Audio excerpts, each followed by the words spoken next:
السلام عليكم الاخوان والاخوات، كيف الحال والاحوال؟ كنتمنى تكونوا بخير وعلى خير، وهذا الفيديو راكم فيه صحه جيده. هذا الجزء الثاني من تفاعل الاعلام الامريكي مع نقدروا نقولوا خساره المنتخب ديالهم، ولكن الكلام اكثر على المنتخب المغربي وتطور لكره القدم المغربيه وهذا النمو. يعني تابعوا ان هذا الشيء ما جاش من فراغ.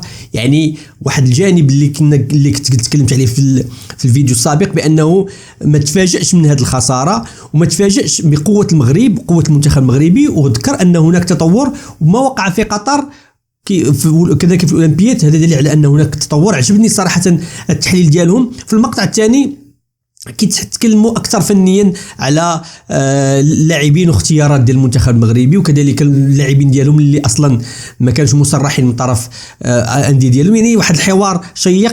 تفاعل مع هذا الفيديو بطبيعه الحال. حتى اول مره يسعدنا كديروا واحد لايك اشتراك، فضلا والله يسع امر. شكرا بزاف بزاف بزاف بزاف الناس اللي كيديروا لايك قبل ما يسال الفيديو باش يوصل اكبر عدد من المغاربه داخل المغرب وخارج المغرب. نتلاقاو في الاخير نزيدوا نتكلموا بعض التفاصيل اللي ممكن نلاحظوها جماعه بعد مشاهده هذه المقاطع. خليك تشوف. Well, we got to figure out what's going on with Morocco, because 79 were in Qatar and they were the talk of the town. I mean, that group had two semifinalists in it. They had the Croatian team, which in the previous World Cup was a finalist, the winner of CONCACAF in Canada. They had a golden generation of Belgium, went on to play Spain, knocked them out, went on to play Portugal, knocked them out, lost to France, but found themselves in a semifinal. And now they're here in a knockaround in the Olympics. They beat Argentina in the opening game. What's going on? Why this change in Moroccan football? What is it? It's been a process, I think, for maybe since 2010 or something like that. Afterwards, they came the Football Federation. They were led by a general. It was very difficult to get new talent. But with Fawzi Laksha as a new president, he changed everything completely, because everything was focused on the first team. But he came, he said, we have to focus on the youth, under 17, under 20, under 23. That's why they take this Olympic tournament very seriously, because they want to win it. And they developed an academy in Rabat, the the 6th academy. A lot of players who played in Qatar came from that academy. They have scouts all over Europe. If you have a Moroccan name, they will reach out to you. You want to play for Morocco? Come. They will go to even to the US. They go to Asia. They have scouts all over the world, because that's the thing with this Moroccan team. When people ask me what's the identity of this team, I say passion, because regarding football talent, tactical, they have players who are born in Netherlands, used to total football, players born in France, players born in Germany. So you have this mix of different football culture, but they all have one thing, and that's passion. And that's what you're going to see in this tournament, because the match against US is sold out. And it's going to be full of red fans of all over Europe coming to Paris to see this game. So that's the thing. Moroccan football had the talent, but when the federation took things to the next level, young players started coming. The fans were standing behind the teams, because when you went to matches of Morocco 10 years ago, 12 years ago, the stadiums were completely empty. And now look at the stadiums at the Olympics. It's full of red and green fans. And can't forget. Let's get into our player ratings and big tones. I kind of just, you don't have to go into anything too specific unless you remember a player or two. But I want to hand off the midfield to you, and I'll end up doing goalkeepers and defenders. But let's just start with the midfield, because there is that old cliche that if you win the midfield, then you usually win the game. What did you rate the midfield, and were you happy with the starting 11? Would you rather have seen something different? Take it away. Well, I'll start with the starting 11 because that's always a discussion point, and I think Marco had choices to make. You mentioned Dietz in the midfield. He made the decision to go with McGlynn.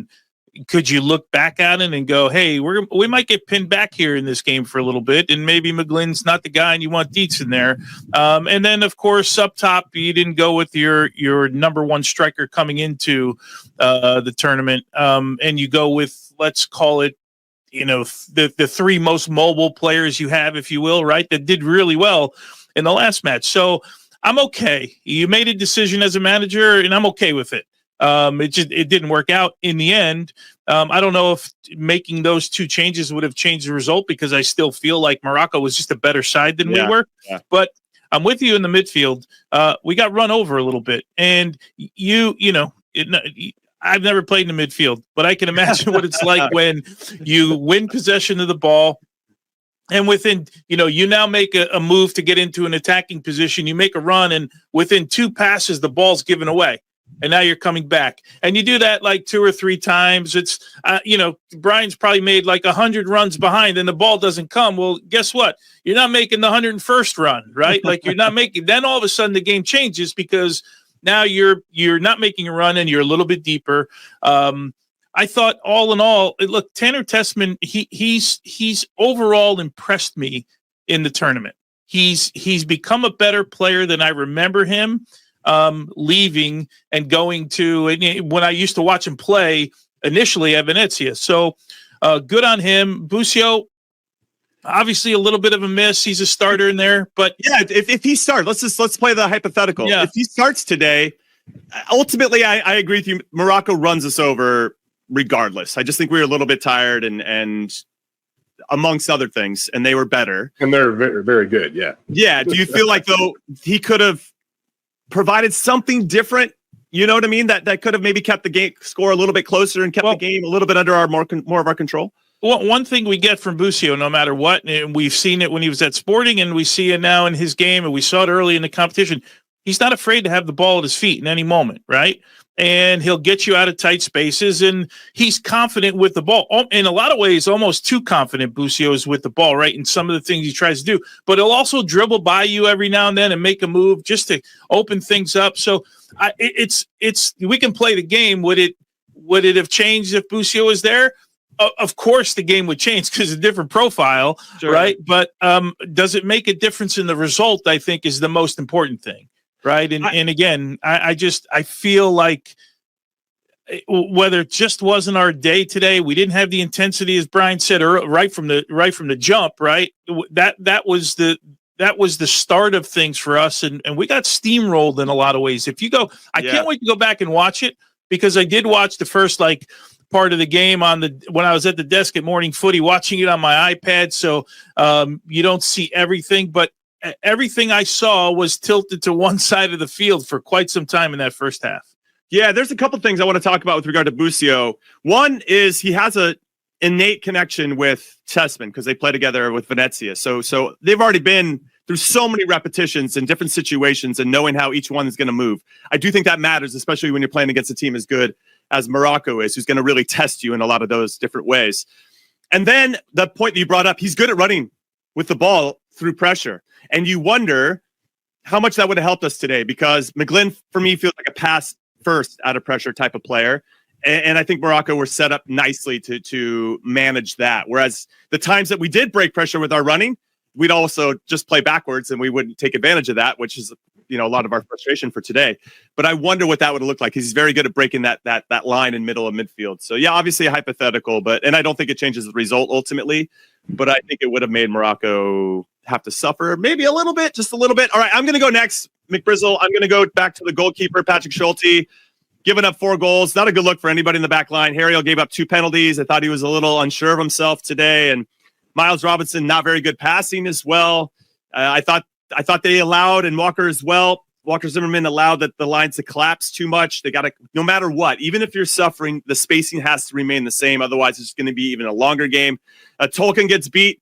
The number 10 for Morocco is excellent. Ilyas Akumash, I thought he was very good. He ended up scoring the second goal and just more switched on. And I think that's another thing I want to give Morocco credit for, was how they could recognize and sniff the opportunity, and then they go with real purpose and intent, and to really hit that next gear that I thought the U.S. was lacking, and especially in that defensive awareness. So I thought our outside backs got their best performance. Our center backs looked tired, along with the rest of the team. Maybe the organization was a little bit slow.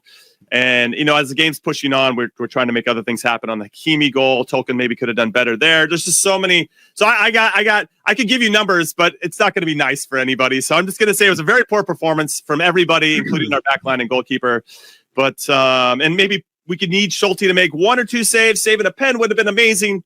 I know he can only do with what's in front of him, so I should probably give goalkeeper to Tones on that. But yeah, you give up 4 goals. It's not going to be a good day at the office numbers wise for you. So let's move to the attacking 3. Well, I'd love to hear Tones' thoughts on the third goal. The third goal, I'm guessing the Hakimi one, right? Yeah. That's the one you're going to question. Yeah. Okay. No. It started on a long throw. So we were in transition. Paredes has got to do something better with Hakimi, foul him or win the ball or whatever it is, or make it a little bit harder. Hakimi finds himself in. Tolkien's caught now. Does he step to Hakimi? Does he go wide? He should for me personally, Tones, I think he should step to Hakimi a little bit sooner and just force the ball wide. It just looks too easy. Miles doesn't slide across, and then Schulte doesn't have any play on it whatsoever. Yeah, and I always say that, when it goes through the defender's legs, Tolkien puts his leg up, and remember, Hakimi won that header at midfield. Yeah, and he just continued on a sprint and found himself in that position. But it did look like it rolled in fairly slow, right? It looked like there wasn't much pace on it. It bounces. I don't want to do the guessing game, but I will because it seems fitting here. Appreciate that. There's a couple of moments in this Olympics as a whole where Schulte needed length, right? If you go back to the France game, right, 2 goals where he needed some length in his dive, and I don't think that's his game. And I told you guys at the beginning of the competition, I was about Gaga Slonina. We don't get to see him play in a major competition now.